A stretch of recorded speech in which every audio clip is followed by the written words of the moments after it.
दोस्त का दोस्त ये मतलब थोड़ी है कि तमीज से हो जाएगा।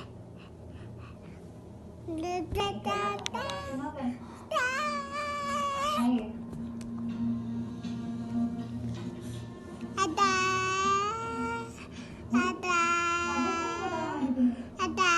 हमारे ग्रुप में होता था इतना जीनियस था वो बंदा। यूनिवर्सिटी में हर चीज में आता था, स्पोर्ट्स में, पढ़ाई में, हर एक्टिविटी। तुम्हें पता है उसी की वजह से मैंने यूनिवर्सिटी लाइफ एंजॉय की, वरना मैं पढ़ती रहती थी।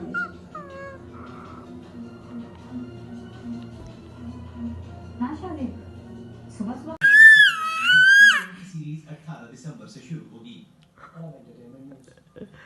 Entertainment segment is brought to you by जो बनते हैं जरिया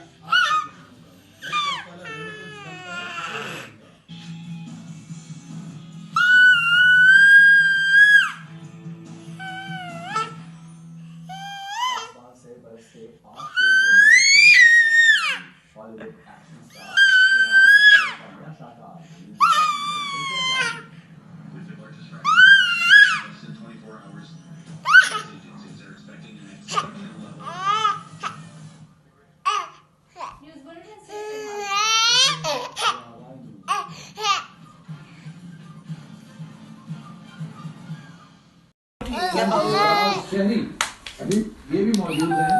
सलाम दे दी गुस्सा है इस बात पे कि शायद उससे बात कर रहा हूं। अरे पीर को सलाम दे देगा। हमने आपकी गुफ्तगू भी सुनी, पीर को दावत है हमारी भी इसकी। सुनी, इनकी भी सुनी। अकेले और उसने एज अ फ्रेंड ना की है।